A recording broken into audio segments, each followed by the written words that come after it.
नमस्कार दोस्तों, स्वागत है आपका हमारे YouTube चैनल स्माइल 2 में। आज हम बात करेंगे पार्ट ऑफ स्पीच के तीसरे भाग वर्ब की। पिछले वीडियो के अंदर हमने बात करी थी पार्ट ऑफ स्पीच के दूसरे भाग प्रोनाउन के बारे में। जो आपने अच्छे से पढ़ा होगा और नहीं पढ़ा तो डिस्क्रिप्शन में उस वीडियो का लिंक है, आप जाके वहाँ पे प्रोनाउन टॉपिक देख सकते हैं। तो चलिए शुरुआत करते हैं। सबसे पहले हम वर्ब की परिभाषा देखेंगे कि वर्ब किसे कहते हैं, वाक्य के अंदर वर्ब की पहचान क्या होती है। वर्ब इज दैट वर्ड और group of words in the sentence that specifies the action taken और the state of the subject. यानी वर्ब वह शब्द या शब्दों का समूह है जो किसी व्यक्ति या वस्तु के संबंध में कुछ बताए या उनके द्वारा किए गए किसी कार्य को प्रकट करते हैं। आसान शब्दों के अंदर देखा जाए तो वर्ब किसी सेंटेंस के अंदर कार्य होने को प्रकट करता है कि उस वाक्य के अंदर सब्जेक्ट ने क्या कार्य किया है या किसी सब्जेक्ट के बारे में कुछ बताने के लिए वर्ब का इस्तेमाल किया जाता है। उदाहरण में देखें तो राधा सिंग्स सॉन्ग, राधा गाना गाती है। यहाँ पे राधा सब्जेक्ट के द्वारा क्या कार्य किया जा रहा है, गाना गाया जा रहा है। तो गाने की क्रिया होती है, गाना को हिंदी में कहते हैं सिंग। तो यहाँ पे क्या क्रिया है, क्रिया शब्द कौन सा है, सिंग।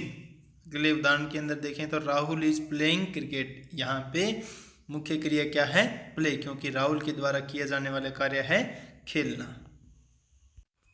क्रिया की एक और पहचान रहती है कि उसके हिंदी अनुवाद के अंत में हमेशा ना आता है, जैसे खेलना, खाना, चलना, पीना, दौड़ना इत्यादि।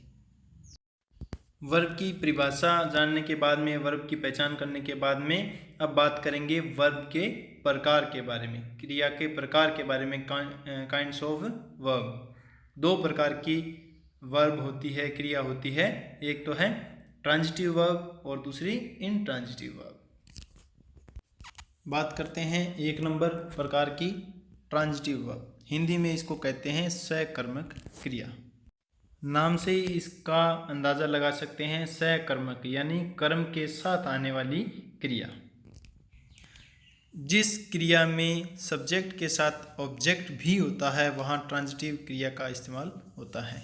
यानी सब्जेक्ट प्लस में वर्ब, उसके बाद में ऑब्जेक्ट आना भी ज़रूरी है, तब वर्ब कौन सी होगी, ट्रांजिटिव वर्ब होगी। यानी जब ऑब्जेक्ट आएगा वर्ब और सब्जेक्ट के साथ में तब क्या होगी, ट्रांजिटिव वर्ब का इस्तेमाल होगा। उदाहरण में देखें तो राम रीड्स हिज बुक। यहाँ पे राम करता है, सब्जेक्ट है, रीड्स, रीड इसमें मुख्य क्रिया है, रीड, और हिज बुक यहाँ पे ऑब्जेक्ट के रूप में आया है, हिज बुक। तो यहाँ पे सब्जेक्ट आ गया, वर्ब आ गई और उसके बाद में ऑब्जेक्ट में क्या आ गया, हिज बुक। तो यहाँ पे ट्रांजिटिव वर्ब का इस्तेमाल हुआ है। रीड जो है वह ट्रांजिटिव वर्ब है।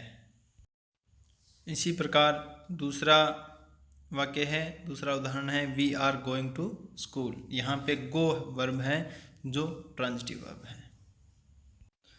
इसके बाद में बात करते हैं नेक्स्ट टाइप की, इनट्रांजिटिव वर्ब। अकर्मक क्रिया, बिना कर्म के आने वाली क्रिया।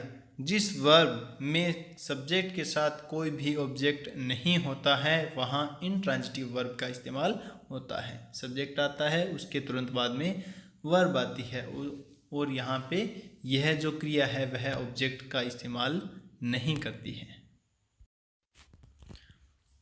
उदाहरण में देखें तो द चाइल्ड वीप, यानी बच्चा रोता है। यहाँ पे कोई भी ऑब्जेक्ट नहीं आया है। द चाइल्ड यहाँ पे सब्जेक्ट है और वीप यानी रोना यहाँ पे क्रिया के रूप में इस्तेमाल हुआ है। इसके बाद में कोई भी ऑब्जेक्ट नहीं आया है। क्रिया का प्रभाव पूरा किसके ऊपर पड़ा है, सब्जेक्ट के ऊपर पड़ा है। अगला उदाहरण देखो, मोहन स्लीप्स, मोहन सोता है। यहाँ पे सोने की जो क्रिया है, काम है, वह किसके द्वारा हो रहा है, मोहन के द्वारा हो रहा है और इसका प्रभाव किसी भी ऑब्जेक्ट के ऊपर नहीं पड़ रहा क्योंकि यहाँ पे ऑब्जेक्ट कोई है ही नहीं। तो यहाँ पे यह इनट्रांजिटिव वर्ब के रूप में गिनी जाएगी।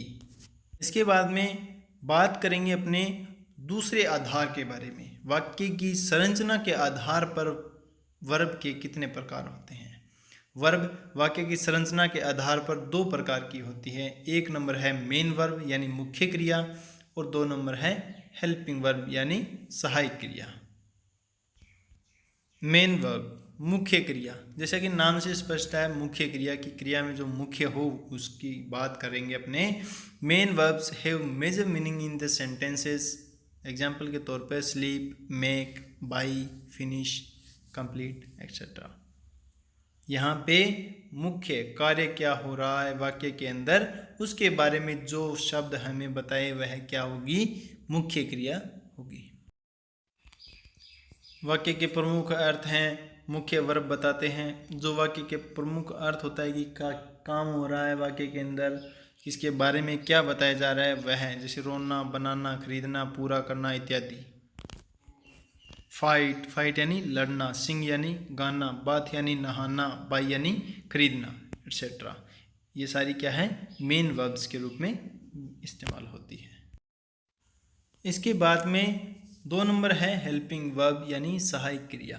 नाम से स्पष्ट है, सहायक क्रिया सहायता करने वाली क्रिया। और किसकी सहायता करती है, मुख्य वर्ब की सहायता करती है। और क्या सहायता करती है, टेंस को बताने यानी काल को बताती है कि यह वर्तमान काल में घटित हो रही है क्रिया या भविष्य काल में या भूतकाल में घटित हो चुकी। They support the main verb to form the structure of the sentence as per specific tense, is, am, are, was, were, has, have, had, will, shall, etc. Helping verb indicates the tense of the sentence. जैसा कि मैंने बताया, helping verb tense बताती है। यह वाक्य की मुख्य क्रिया को निश्चित समय काल के अनुसार वाक्य बनाने में सहायक होती है। एग्जाम्पल के तौर पे जैसा कि आपने पढ़ा है, are, is, am, was, were, has, have, had, बहुत सारी।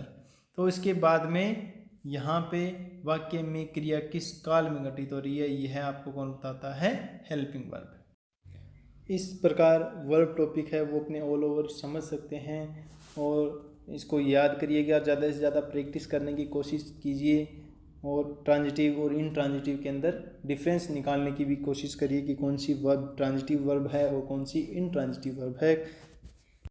इस प्रकार आपने वर्ब टॉपिक पढ़ा और कुछ वर्ब्स ऐसी होती हैं जो ट्रांजिटिव और इंट्रांजिटिव दोनों के रूप में परफॉर्म करती है, तो आपको उनमें डिफरेंस पता करना है, ज़्यादा से ज़्यादा प्रैक्टिस करनी है। फिर भी कोई दिक्कत आए तो कमेंट बॉक्स में आप लिख सकते हो अपनी समस्या।